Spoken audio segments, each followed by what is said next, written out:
Hello and welcome to another episode of the Whole Human Podcast. I'm your host, Peter Sorgenfrey, and with me today I have Alexander Sterk. Alexander, welcome on the show.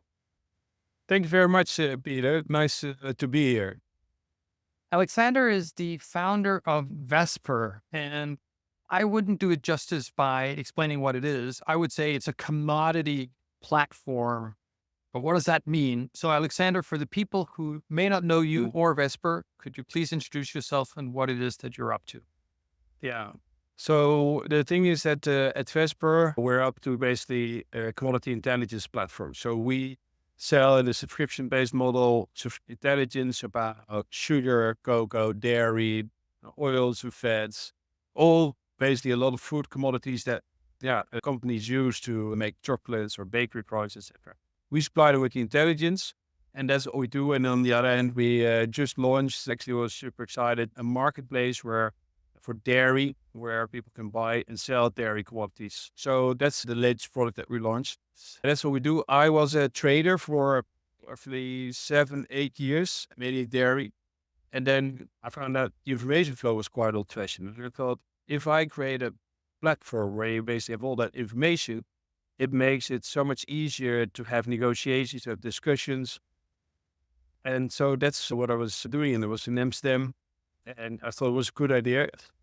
I had no experience with tech products. I could open a laptop, but I never did some coding. I never did anything basically to justify that. So that was, of course, also one of my weak links is that I couldn't code, I couldn't do anything, but I knew what the product should be. So you were experiencing, you basically had this need as you're sitting as a trader. You knew that the industry needed something. Yeah. That something didn't exist, and then you figured out, well, I'm gonna build this thing. Is that how you started? That's exactly what it is. Yeah, that's exactly what it is. And so you must have then had to go out and convince somebody else to join you in this because you're not doing it by yourself. So how did you go about finding the people that you started building the company with? Who are those people? Yeah, so in the first person, of course, what I needed was a tech person. But one of my friends, he was working with some freelancers. So he said, you can already start freelancers. So I had 2 software developers that were freelancers and 1 designer. So they created the MVP. But then I knew during the MVP period that they wouldn't stay. So I had to find basically our tech guy. So after, I don't know, more than 40, 50 interviews, I found the CTO of the company. He started actually on the day we went live with MVP. He pushed the button and he was there. So that I was really lucky. And I had some other guys that came in. One of the first guys was Seb. He's still there with us. And he was just like me. We did all kind of things. We went to exhibitions together with the iPads that we rented to showcase the product. And it just starts from scratch. And the first few people are so key there. And then via you got other people in. But we were in a market that was super hot. It was VCs were hot, but also therefore finding good people. It was super hard in Amsterdam. And how many people are in the business today? It's around 85. That's a big company, and you've done that in just 5 years. You said yourself that you didn't have any experience with tech and maybe even building a company before. How has the last 5 years been growing a business to 85 people? I'm sure there's a lot to unpack there, but just in a few words, how has that been? A roller coaster. I think that's the right thing. I love it. I love what I do. I love building the company, the product, working with the people and the customer. I love it. The thing is that you get to know yourself very well. You learn that you're very bad in a lot of things, at least I am, and good in just a few. But in the end, you have to do everything because you don't have money, you don't have the other people doing it for you. So you're doing a lot of things that you're not good at or you don't want to do. And I just love, but it was a roller coaster because you're doing things very, not right first time. How the product looked like 5 years ago versus now, a completely different world. Did you along the way have to raise financing, or have you financed this just purely through your own savings and operational returns? In the beginning, my own money and some had a 3F, so friends, fools, family. So that helped. These were in the beginning, and my own money. But the thing is that I think quite quickly we realized that we had something in our hands. And so we said, okay, we had something. We have something. Is it smart to raise money? But we were profitable the first 2 years. So we said, okay, let's raise money. And that's what we started doing. So we start raising from the VCs, but that actually, when we raised, etc., and then we saw that the market was changing again. And actually, I thought, if I look at companies in the past, they were always growing based on the investments that they've got from their own turnover they make and the profit that they make. And now it was their VC time where you basically had €1 turnover, you could get 5 million of investment. But then you have to make that hockey stick, you have to grow it in. And I think that was maybe a healthy situation. So what we do now, we're back to the road of profitability. So we'll see. And then from that moment, we will see if we will do extra investments or not. Okay. What's the plan with the business, Alexander? You started it because there was a need in the market, and now you've been going for a while. What do you think this thing is going to turn into? Yeah. So, well, I think globally, I want to build Vesper into a commodity place where you can actually have the information and where you can do, for some of the commodities, at least actual trades as well. So not all commodities are meant to also be traded on the marketplace, but I think some of them are. But for the intelligence, we can do also. That's where we want to be. We want to serve clients, the FMCG, the retailers. I think that's what we can do globally with a few offices around the world. Tech in-house, I think that's what we should do. And as a Vesper. You mentioned that it's been a roller coaster. Has there been times where you felt like giving up? Just been like, you know what, this is too hard. I'm going to go back to being a commodity trader or doing something else. Never one moment that I thought of giving up. And that has also to do because I personally believe in what we're doing. We had the people internally that were believe what they were doing. We had other people believing this, external people, investors, shareholders, but we also have the clients. We had top clients that believed in what we're doing.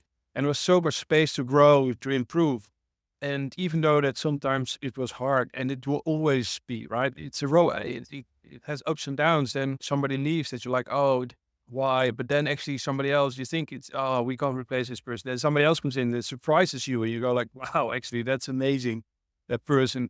So you see that even though you think it's a setback, actually it becomes an opportunity again. And yeah, therefore I think giving up, no, never crossed my mind, but it is that you sometimes have very bad days. And that's for sure is what happens. And then, yeah, I think I'm quite a positive person in the sense that I look at the positive things in life and I always see positivity in certain moments and I just keep on going.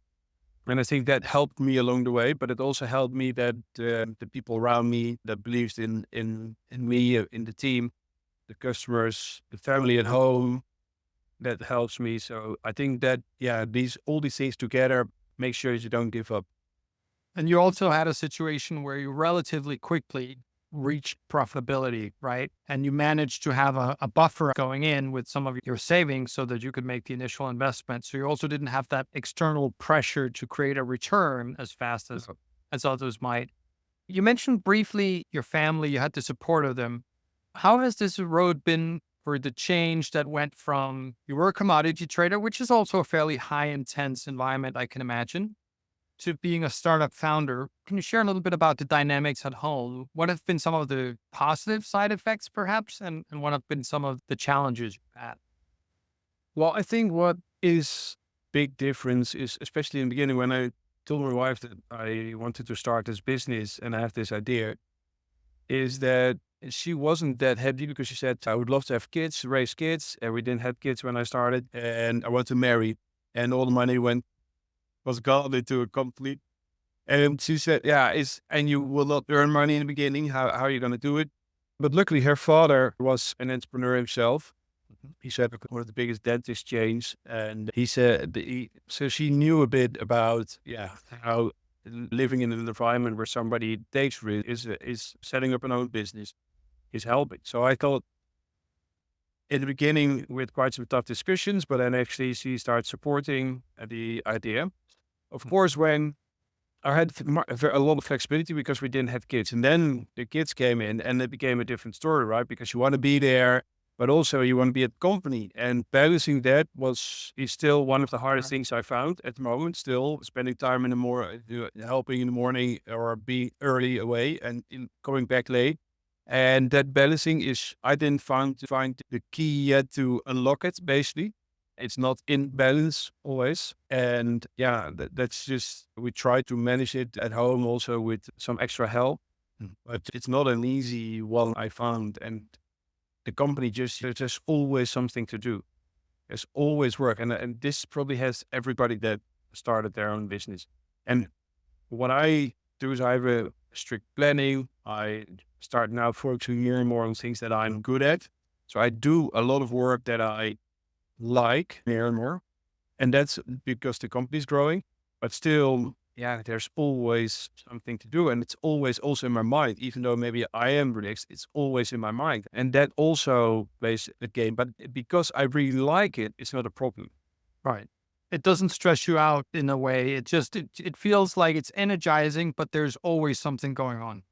Yeah, but it's exactly, and that's the energizing part, right? So I think that's because I really love what I'm doing and I can do more and more of what I like. So I also got people in that are very good at managing the internal teams or doing more things with finance and stuff that I feel less Inspired by? Yeah, exactly. So I think that is for me very helpful. And yeah, that makes sure that I also try to be at home too, but also I travel a lot. I go a lot to exhibitions, fairs. We have clients all over the world. So there we go. It's Malaysia, then it's Singapore, then it's the US, then it's somewhere in Europe again. And so I'm also out, but that was also, my wife was used to it because when I was a trader, I also traveled quite a bit. So that was part of our lifestyle a bit. So that helped me a bit that we grew into it together. But it's a choice that you make. But also, on the other hand, you also don't know. And that's also what people say is like, yeah, but you baked it. So yeah, but when you start a business, you just have an idea, you want to disrupt something, but you have actually no clue what if it starts working, what it will do to your life, what it will do to your time schedule, what it will do. Yeah.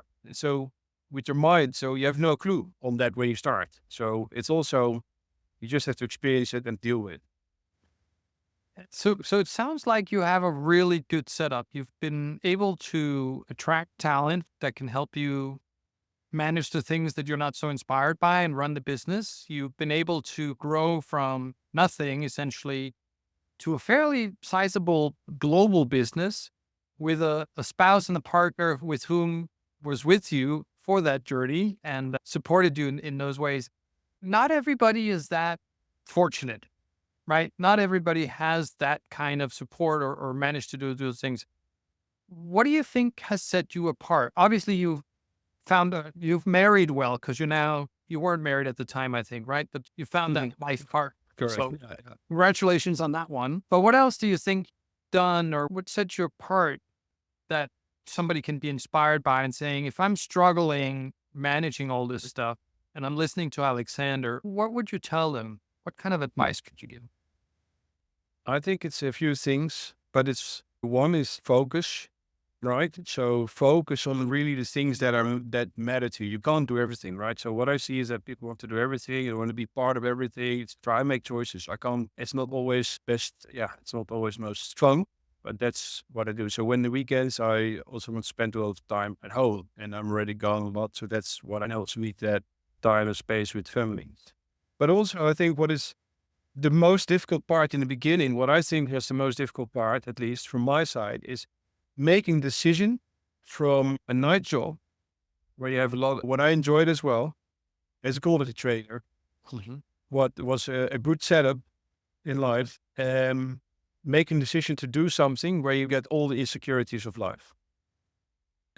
Because you can fail and people will laugh at you, who will like, it was not a good idea, etc. But when you making that decision from a nice warm path at a company, making a decision to do so, I think that's one of the hardest things. the only thing what helped me in that with that mindset is I got nothing. I got nothing to lose, and I don't care if I lose.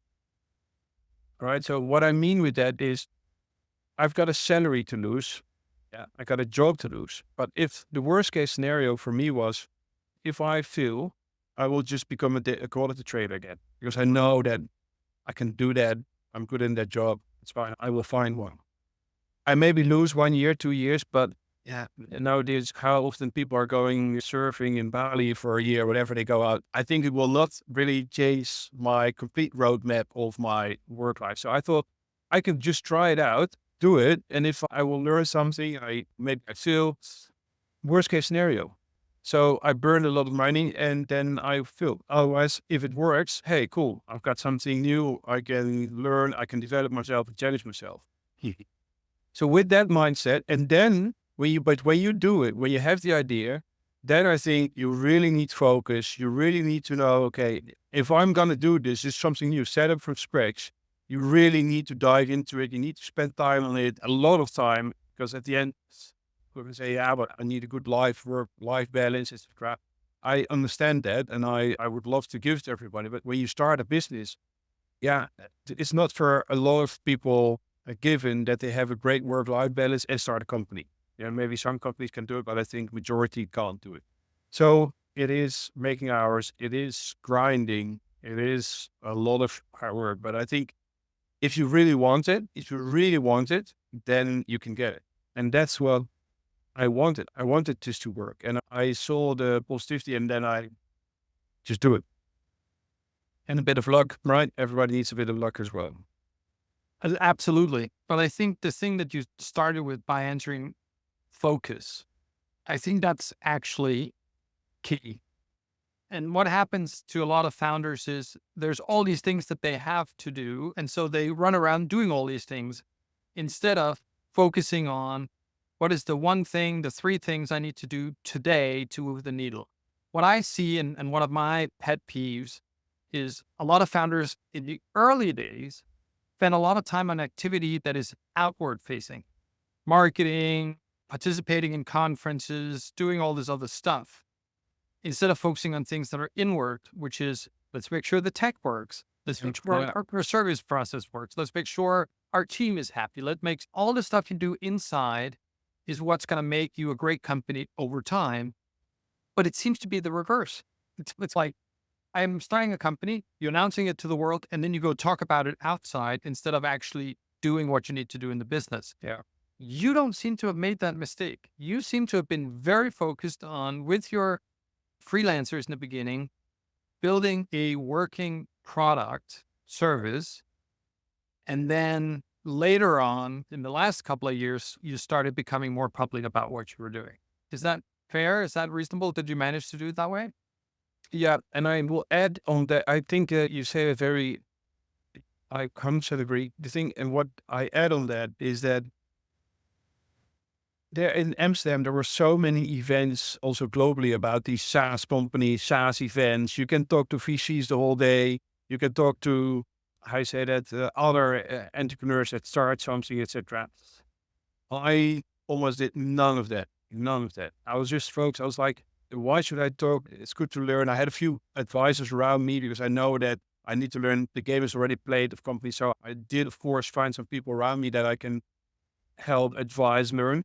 But going to all these events, I didn't do it. When I could choose an event in the evening or I talked to a customer for a whole evening, I choose the customer, talk to them for a dinner and learn a bit about how to improve the platform. What should I do better, etc. And I do that. And that's the thing, the choices that I made, all especially in the beginning, but I still make them. If you see how many VCs there are out there, growth companies, you can be talking to VCs the whole week and investors, and they just want to get to know and learn you. Focus on the product, focus on your customers, what to improve, what to build. And I think that's important, Jeff. Yeah. Did you mention your father-in-law was an entrepreneur, but is there in your family history of entrepreneurship? Yeah, I got aunts, uncles from, actually my father was the only one that wasn't, but the rest was all entrepreneurs, yeah. So they did that. One had a catering, one had his own house, the gardens, Sorry. landscaping business, exactly, thank you. And one other was sending out people, detachment, how you call that? Like this agency of people, replacing people at companies. Okay. So everybody had their own thing. So they did quite some things. So they did. But all of those businesses that you mentioned, they're fairly traditional businesses. It's some people, a Correct. van, some hands, make some food, Yeah. maybe dispatch some staff. So you're the first one who's built a a global tech company. What's the conversation like at the family Christmas table? Do people understand Yeah. what you do? Do they appreciate it? Yeah, they think they are very happy for me and they love it. But they also say like, how the hell does that work? So you have a company, you do this turnover, and the valuation is this. Huh? How does that? They're like, huh? Well, why? And tell me. And then you were making loss at that stage, and then the company is valued at this. They didn't understand at all. It was like you make profit, and then you invest that in the company again. Then you buy new machines of it, or you hire new people. So, but what they do really understand is a catering business is evenings, it's grinding, it's locations, it's super late, super early mornings. It's super hard work. They understand that. They see the sacrifice that you sometimes have to make, that you can't go to parties where when everybody goes on holidays, you have to stay here. So these sacrifices, the choices, focus, etc., I think they know. Grinding, working hard, they know. Only the SaaS business, how does work with VC, I think that game is just like, I think they still don't understand why people do this. Right. And what I also ask people like you who survived, because that's what you've done, right? Being in business in 5 years after starting your first startup is actually quite remarkable. Um, and so you must have managed your cash well. You must have been good with customers and all these other things.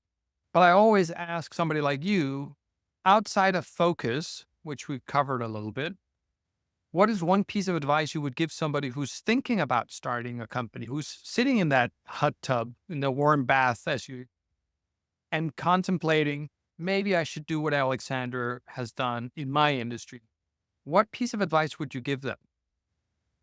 Do it. It's the most beautiful thing ever, and you have nothing to lose. Just do it. I think people, when I speak to some of the guys that have an idea, etc., they say like, okay, how did you start on it, or what would you say? It's like they talk about it so much.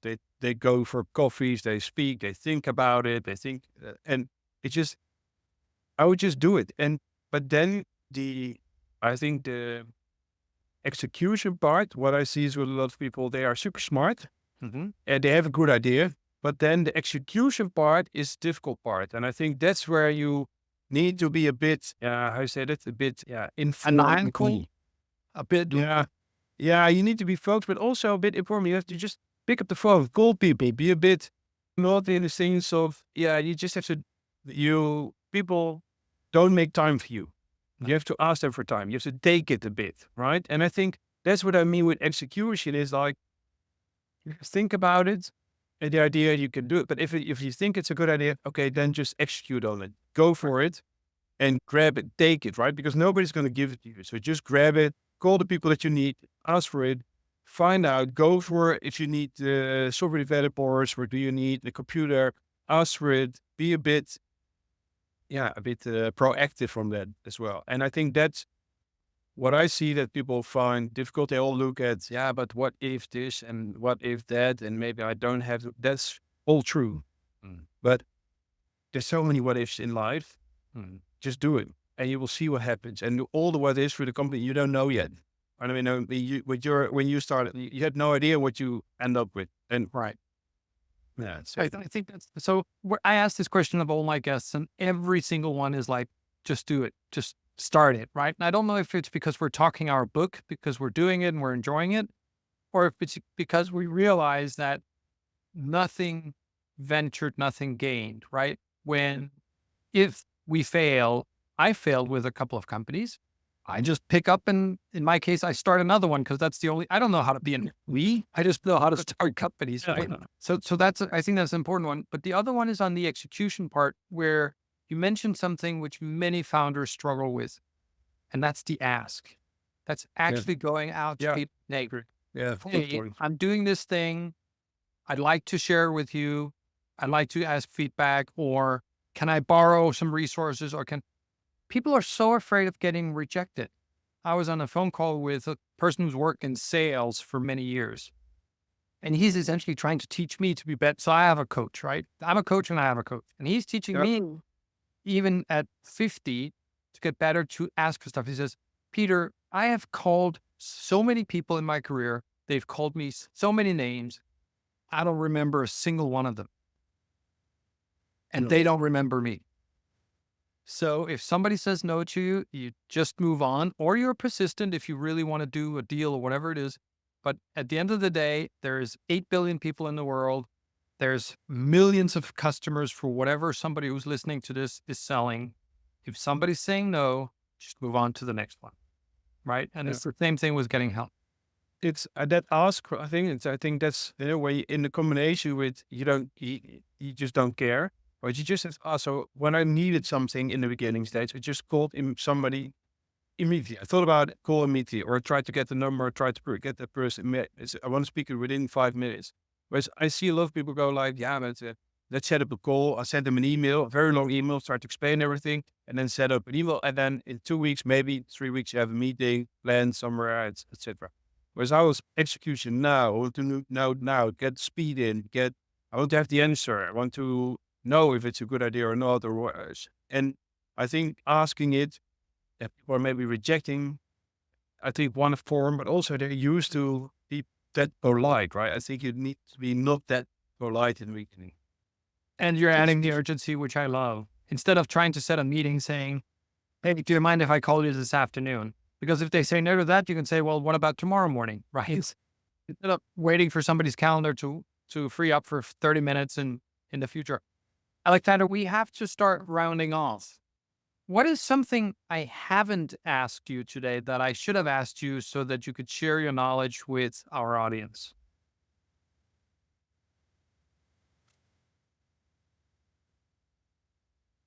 tools. It can be about the business. It could be about the role of a founder entrepreneur. It could be about the Yeah, relationship at home. no, what I think about, what I would say then is about yourself. So one of the things is, what I just said, I think that's one of the things that I like to give advice on is the beginning part, is just doing and asking and just don't care, don't be too polite. But that's what we just covered. The other thing is what I think is a difficult journey that you go through as you start to go a bit further is about yourself, because what's the position you're in yourself? Now I'm the CEO, I'm the founder of Vesper. Is CEO the right role for me? I don't know. Is still and now in the beginning? Yes. Founder, yes. Is it with 400 people? I don't know if I'm the right person. Mm. And you're constantly developing yourself, and the company is growing fast and faster maybe than you actually grow. And when at what stage is it still for you interested to be in that role or not? And when do you need somebody to come in to help you certain roles? And I think that's a part that it's not a black and white answer. You need somebody else you need people like what you say as well, coach. You need somebody that helps you to discuss that topic, because that's not one that you're going to find out yourself always that easy. And I think when somebody else asks you the open questions and challenge you a bit, I think that helps you massively to find out what is your role within the company? How do you develop yourself over time? And because I think that's key. That's great advice. Alexander, I want to thank you for your time today. Thank you very much, Peter, for having me. And for you can still hear Thanks. me. Oh, there you were. We just froze for a second. I'll say it again. Alexander, thank you so much for joining me today. Thank you very much for having me, Peter. I really enjoyed. Very good. And for everybody listening, this was another episode of the Whole Human Podcast. I'm your host, Peter Sorgenfrey. I do this with amazing people like Alexander. If there is somebody else that you think we should have on, please let me know in the comments, and we'd be happy to have them as a guest in the future. Thank you so much, and have a good day.